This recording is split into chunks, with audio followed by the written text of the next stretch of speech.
नमस्कार. सत्यशोध न्यूज मध्ये आपले सर्वांचे स्वागत आहे. मिरज तालुक्यातील नरवाड येथे 30 जानेवारी ते 1 फेब्रुवारी 2026 दरम्यान श्री संत रोहिदास महाराज यांच्या जयंतीनिमित्त ज्ञानेश्वरी पारायण सोहळा उत्साहात पार पडला.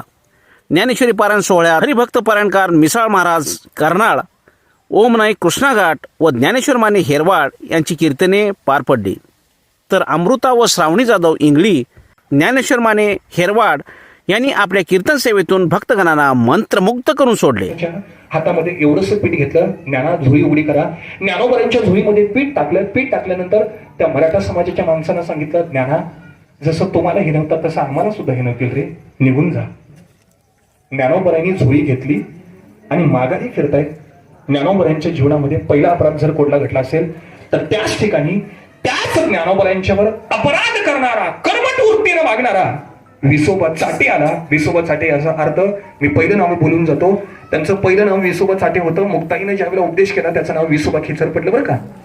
त्या विसोबा चाटाने ज्ञानोबरांना अडवलं, ज्ञाना आई वडिलांनी सुद्धा तेच केलं आणि तूही सुद्धा तेच करतोस का?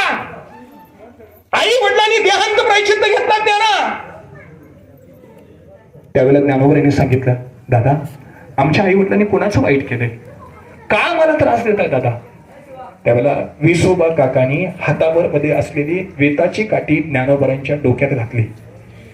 आज हा वारकरी संप्रदाय त्यागातून वर आलेला संप्रदाय बरं का. आजही लाखो वारकरी, आजही 90 वर्षाचा एक वयस्कर माणूस आळंदीच्या वाटेवर जोमानं तरुणासारखा नाचतो. हे बळ जर कोण देत असेल तर ते माऊली देतात. ज्ञानोबरांच्या डोक्यावर काठी बसली. ज्ञानोबरांचं अंग रक्तबंबाळ झालं, अंगावरची वस्त्र फाटली, ज्ञानोबरांच्या खांद्यावर असलेली झोळी फाटली आणि झोळी फाडून त्यामध्ये असलेलं पीठ रस्त्यावर सांडलं. आणि रस्त्यावर सांडून सुद्धा अजून एक कर्मठ कर्म केलं. त्या विसोबा काकानं शेजारी पडलेलं शेण घेतलं आणि त्या पिठामध्ये टाकलं आणि काठी घेऊन त्याच्यामध्ये रेगोट्या मारायला लागला. ज्ञानोबराय म्हणतात, दादा नका होय असं करू. काय वडिलांनी आमच्या वाईट केलंय, काय आम्हाला त्रास देत आहे दादा? ज्ञानोबरायांना त्या विसोबा काकानं लाताने ढकललं. पण ज्ञानोबराय जे खरांची व्यंकटी सांडवता सत्कर्मी रती वाढो, भूता परस्परे पडो मैत्री जीवांची. ज्ञानोबराय हात जोडतात, तू तुझा धर्म करतोस ते तू वैरी आहेस. माझ्या अंतःकरणामध्ये माझ्या आईवडिलांची शिकवण नाही.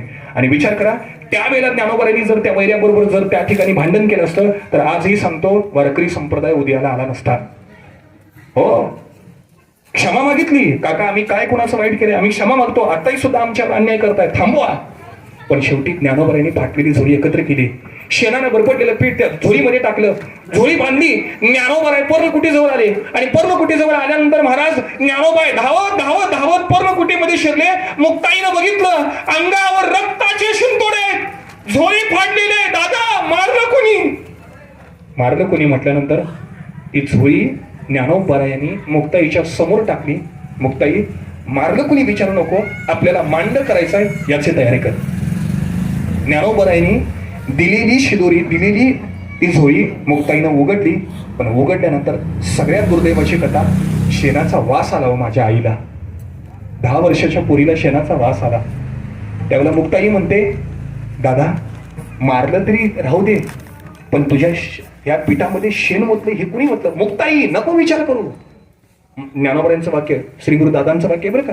श्री गुरुदादा काय म्हटलं माहितीये का? ज्ञानोबरायांच्या तोंडातून हे वाक्य आलं असेल बरं का. मुक्ताईला म्हणतात, मुक्ताई हा वारकरी संप्रदाय डौलानं उभा राहायचा असेल तर आज आपल्याला मार खावा लागेल. मुक्ताई काय वाक्य आहे हो, काय वाक्य आहे. मुक्ताई मार खावा लागेल. मुक्ताईनं असार पीठ बाजूला काढलं, सार पीठ घेतलं, सार पिठाचं एवढं मांड केलं.